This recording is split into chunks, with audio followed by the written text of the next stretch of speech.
Hello నమస్తే, నేను మీ anchor Dhanush. Welcome to iDream. So రీసెంట్గా నేను భూతద్దం భాస్కర్ నారాయణ అనే ఒక ట్రైలర్ చూసా. అద్భుతంగా నచ్చిన ట్రైలర్ అయితే. నాకు థ్రిల్లర్ జోనర్ చాలా ఇష్టం కాబట్టి ఏదో ఇంట్రెస్టింగ్ పాయింట్ అందులో ఉంది అని చెప్పి ఆ సినిమా గురించి తెలుసుకోవడం కోసం ఆ film hero Shiva Kandukuri and అలాగే రాశి ఇద్దరు నా ముందు రెడీగా ఉన్నారు. ఒక హిందీ రాని యాంకర్, తెలుగు రాని హీరోయిన్, అన్నీ వచ్చిన హీరో. సో ఇంటర్వ్యూ కొంచెం అద్భుతంగా ఉంటుంది అనుకుంటున్నా. అండ్ ఈ ఫ్రేమ్ కూడా నేనే సెట్ చేసుకుని ఎలా ఉందో కింద కమెంట్ చేయండి. Yeah, hi bro. ఎలా ఉన్నారు? Hello. So first of all మనం కొత్త కాదు, మేము కొత్త. Hi Dhanush, anchor. రాశి యాక్టర్. ఎస్, త్వరలో రాశి కన్నా లాగా పెద్ద పెద్ద స్టార్ హీరోస్తో కూడా వర్క్ చేయాలి, బిజీ అయిపోవాలి అని మా అందరి తరపు నుంచి కోరుకుంటున్నాను అనమాట. చాలా సెకలు ఉన్నారా నీలో? అర్థమైనా? Do understand? No, it's okay. అర్థం కాకపోవడం మంచిది. एक्सप्लेन नो అంటే అది ब्रो एक्सप्लेन. राशि करना मालूम आपको?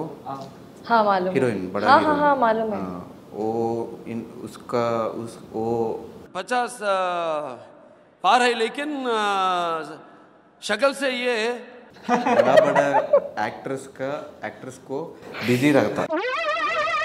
ఏంటి బాబా అన్న? ఇంకోసారి అన్న. एक्ट्रेस को बिजी रखता. उसको क्या? इनके लिए आपको बड़ा एक्ट्रेस तो वर्क करो. ये वाला हिंदी भी मुझे समझ में नहीं आया. हिंदी नहीं आता? आपका हिंदी नहीं आता मुझे. Okay okay, I will teach you Hindi.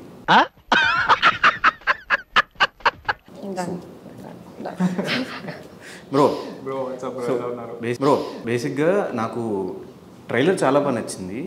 నాకు అందులో మెయిన్ థింగ్ ఏంటంటే, నాకు అనిపించింది వీళ్ళు ఏంటి రివీల్ చేస్తారు, వాళ్ళు చనిపోవట్లేదు బలిస్తున్నారని చెప్పి రివీల్ చేస్తారు ఏంటి అనే పాయింట్ ఒకటి నాకు గట్టి కొట్టేస్తూనే ఉంది. అది చూసినప్పటి నుంచి ఎందుకు రివీల్ చేస్తారు మీరు ఆ పాయింట్ని? అంటే బేసిక్ ఏంటంటే సినిమా మొదలైన 10 minutesకే బలిస్తున్నారు అనే పాయింట్ మేము చెప్తున్నాం బ్రో సినిమాలో. సో ఆ పాయింట్ ట్రైలర్లో ఉన్నా పర్లేదు అనిపించింది. మా entire screen play and entire unique plot point ఈ సినిమాలో ఎవరు చేస్తున్నారు, ఎందుకు చేస్తున్నారు అనే దాని మీద ఎక్కువ రన్ అవుతుంది. ఎందుకు చేస్తున్నారు అనేది మేజర్ హైలైట్ బ్రో సినిమాకి. సో బలిస్తున్నారు అనేది డెఫినెట్గా రివీల్ చేయొచ్చు అని అనిపించింది. బికాజ్ ఎలాగో సినిమా మొదలైన 10 నిమిషాలకు ఆడియన్స్కి ఎలాగో చెప్తున్నాము, సో ఆ ట్రైలర్లో చెప్పినా పర్లేదు అనిపించింది. బట్ సినిమాలో హై ఇచ్చే మూమెంట్ మాత్రం ఎందుకు చేస్తున్నారు అనే పాయింట్ హోల్డ్ చేస్తుంది అనిపించింది. కానీ ఎంత హోల్డ్ చేసినా ఆ పాయింట్ రివీల్ చేస్తే సినిమా థియేటర్స్ వరకు జనాలు వస్తారా రారా, రివీల్ చేస్తున్నాం ఎందుకు మనం అనిపించింది. ఐ థింక్ అదే బ్రో, ఐ థింక్ నెరేటివ్లో ఎంటైర్ స్క్రీన్ ప్లే కూడా అది ఎందుకు అనే ఒక మైథాలజీ ఎలిమెంట్ మీద రన్ చేసాము ఎంటైర్ ఫిల్మ్. యాక్చువల్లీ ఆ చిన్న మైథాలజీ ఎలిమెంట్ ట్రైలర్ ఓపెన్ చేయడం కూడా అందుకే మేము ఒక చిన్న వాయిస్ ఓవర్తో ఆ మైథాలజీ ఎలిమెంట్ ఓపెన్ చేసాము. సో అది మాత్రం డెఫినెట్గా ఇంట్రెస్ట్ హోల్డ్ చేస్తుంది. Okay, what is your character in this film? నా క్యారెక్టర్ పేరు లక్ష్మి. ఓ తెలుగు, అదొకటే వచ్చు కదా. ఇవే తగ్గించుకుంటే మంచిది. ఒక్కటి లైన్ వచ్చు నాకు. సో నా క్యారెక్టర్ పేరు లక్ష్మి అండ్ నా క్యారెక్టర్ అయితే గర్ల్ నెక్స్ట్ డోర్ అమ్మాయి, కానీ చాలా స్ట్రాంగ్గా ఉంటుంది, చాలా ఎమోషనల్గా. తెలుగు వచ్చండి. తెలుగు వచ్చా? నా హిందీ నేను చాలా తక్కువ సందర్భాల్లో బయట పెడతా. We decided we'll not tell. Telugu వచ్చే పాయింట్ కన్నా మనకి హిందీ రాదు పాయింట్ అర్థమైపోయింది జనాలకి. సో క్యారెక్టర్ గురించి చెప్పాలంటే క్యారెక్టర్ చాలా స్ట్రాంగ్ గర్ల్ నెక్స్ట్ డోర్ అమ్మాయి, కానీ she's extremely emotional, extremely supportive, working, and she's reporter. So I always wanted to become reporter and ask people question. అది ఆ ఛాన్స్ నాకు దొరికింది ఈ మూవీలో. So I'm always grateful for this. Actually reporter characters చాలా important characters, scope ఉండే character. సో ఈ క్యారెక్టర్ మీకు వచ్చినప్పుడు స్టోరీ నచ్చా, దెన్ రిపోర్టర్ క్యారెక్టర్ అని యాక్సెప్ట్ చేశారు? ఫస్ట్ నాకు సార్ క్యారెక్టర్ ఎక్స్ప్లెయిన్ చేశారు. క్యారెక్టర్ నచ్చితే నీకు మంచిగా స్టోరీ చెప్తుంది చెప్పారు.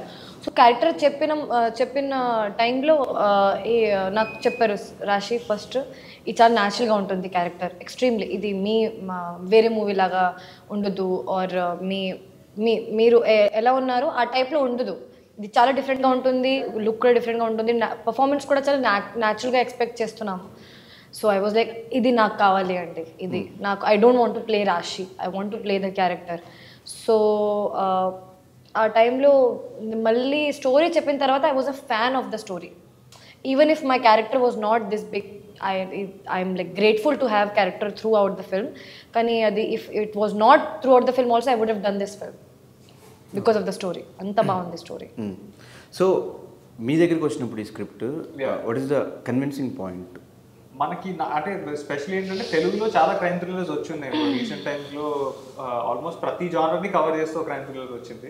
అండ్ ఓటీటీ వచ్చాక నాకు ఈ ట్రైలర్ చూసినప్పుడు కొంచెం ఆ ఫ్లేవర్ అనిపించింది. ఎగ్జాక్ట్లీ. అండ్ ఆల్సో ఓటీటీ వచ్చాక ఇంకొకటి ఏంటంటే మనం వేరే లాంగ్వేజ్ క్రైమ్ థ్రిల్లర్స్ కూడా చూస్తున్నాం. అంటే మన కన్నడ సినిమాలు, మలయాళం సినిమాలు, లేకపోతే కొరియన్ ఫిల్మ్స్ కూడా చూస్తున్నారు. సో క్రైమ్ థ్రిల్లర్ అన్నప్పుడు నాకు అదే అనిపించింది. అంటే మనము ఓ యూనిక్ ఎలిమెంట్ ఎలా ఉంటుంది ఈ ఫిల్మ్లో అనిపించింది.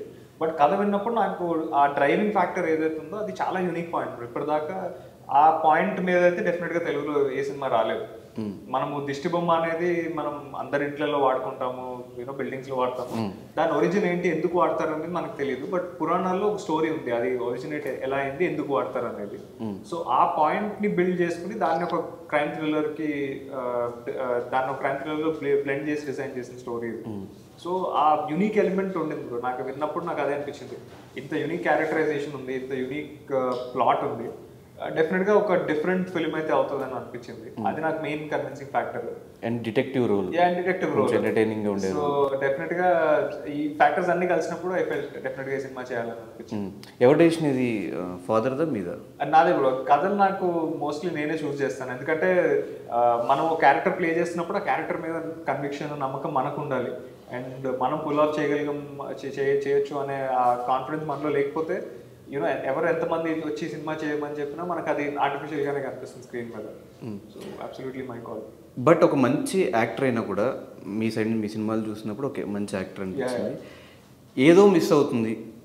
స్క్రిప్ట్ సెలెక్షన్ లేదంటే స్టోరీ వైజ్ గానే ఏదన్నా అవ్వచ్చు, లేదంటే మధ్యలో డీవియేషన్ తీసుకుని ఒక వెబ్ సిరీస్లోకి వెళ్ళిపోవడం, మళ్ళీ సినిమా చేయడం, ఈ ఏమన్నా కన్ఫ్యూజన్ స్టేట్లో ఉందా బ్రో కెరియర్?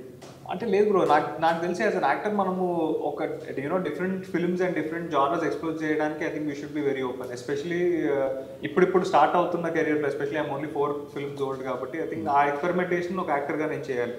అండ్ వెబ్ అనేది నేను ఎప్పుడు డిఫరెన్షియేట్ చేసి చూడలేదు బ్రో. వెబ్ డిఫరెంట్గా, టీవీ డిఫరెంట్గా చూడలేదు. క్యారెక్టర్ బాగుంది.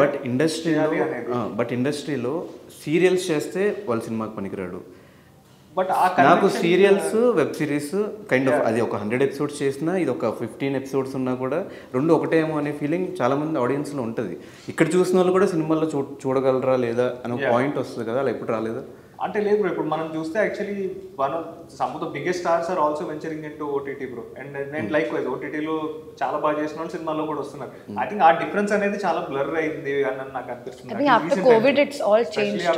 నాకు తెలిసి ఇప్పుడు ఓటీటీ అనేది సెపరేట్గా, ఇది సెపరేట్గా ఎవరు డీల్ చేయట్లేదు. బికాస్ చాలా బిగ్ స్ట్రీమింగ్ ప్లాట్ఫామ్స్ వాళ్ళంతటి వాళ్ళు ఎక్స్క్లూజివ్గా their making films with good actors and establish stars also.